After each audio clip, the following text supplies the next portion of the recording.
درود به همراهان گرامی، علیرضا هاشمی هستم، مدرس دروس یوس.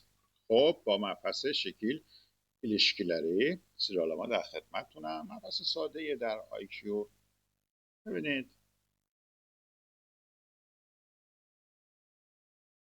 این تست شماره 1 رو نگاه کنید.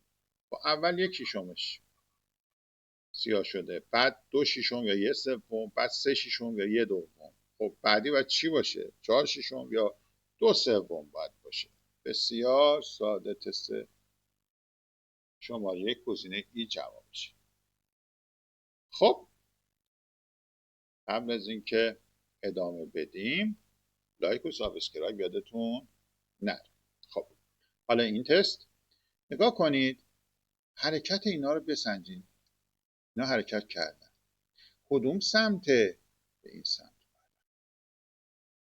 چپگرد حرکت کرد. این یه دونه اومده اینور، این دایره سفید یه دونه اومده اینور، یکی اومده یه دونه پایین، اینم یه دونه اومده.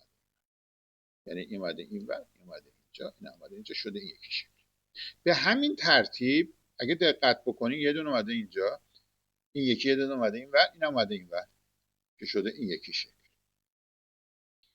خب دیگه مشخص وضعیت چیه. پس این یه دونه باید بیاد اینور، این یه دونه بیاد بالا، اینم یکی بیاد اینور. و کدوم شکلی که همچین حالتی داره؟ گزینه دی. بریم تست بعدی. خب تست شماره 2 نگاه کنید. الان اینو وقتی با این یکی میسنجی، این یکی اومده بالا، این مثلث تو پره، یکی اومده بالا چسبیده به این.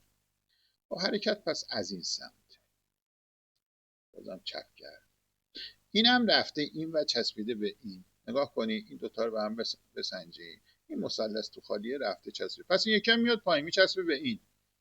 یعنی اینو اینجا تکون نمیخورن، این یکی میچسبه به این. کدوم هم چه حالتی داره؟ گزینه ای. نگاه کنید سر جاشه، اینم سر جاشه، اینی که اینجا بوده رفته چسبیده به پایینی. حالا این چی؟ خب اینو وقتی نگاش میکنم میبینم که مثلا این دایره تو پره اومده 2 تا منتها حرکت کرده، اومده جای این دایره تو خالیه. نگاه کنین 2 تا شکل نسبت به هم بسنجین. این فرض کنین همین دایره تو خالیه، حالا 2 تا حرکت کرده اومده جای این مربع تو خالیه، اومده اینجا. خب دیگه مشخص شد حرکت از این سمت. هر کدوم از اینا 2 تا 2 تا دارن حرکت میکنن. یعنی این که مثلا من اینو به شکل آخری بخوام بسنجم، این ستاره باید 2 تا حرکت کرده باشه اومده باشه اینجا جای این مربع تو پره. خب پس این که نیست، این هم که نیست. بی دی ای یکی از ایناست. خب کدومی که میتونه باشه؟ نگاه کنین. نگاه میکنم مثلا میگم این مربع تو خالی 2 تا حرکت کنه میاد این پایین، میاد دقیقا روبروش، در صورتی که گزینه بی همچه حالتی نداره. این دوتا چی؟ این دوتا خیلی شبیه هم، فقط این دوتا بالایی ها با هم فرق میکنن. خب مثلث باید اینجا باشه یا اینجا یا اینجا. خب این الان مثلث اینجاست، 2 تا حرکت کنه میاد اینجا جای این ستاره میشینه، پس گزینه ای درسته. خب نگاه کنید تست شماره 5.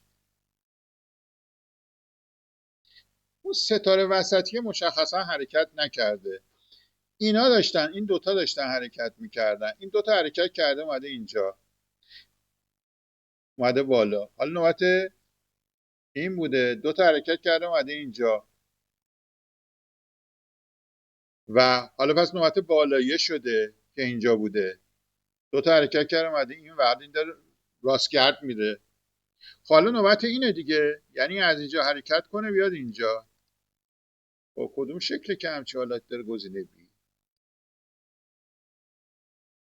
حالا این تست نگاه کنید، این مثلث تو پره که اینجاست حرکت کرده اومده این ور، خیلی خوب داره راستگرد میره چون بازم حرکت کرده اومده اینجا. حالا تو شکل بعدی بعد بیاد این نقطه. خب پس این نیست، این نیست، این هم نیست. میرم سراغ این یکی. خب این از اینجا یه دونه رفته بالا، هم راست کرد رفته بالا، بعد اومده اینجا، پس آخرش باید بیاد اینجا تو این نقطه اینجا. با کدوم شکل همچین حالت داره؟ گزینه ای. خب موفق باشید. بازم از این مبحث براتون ویدیو میذارم.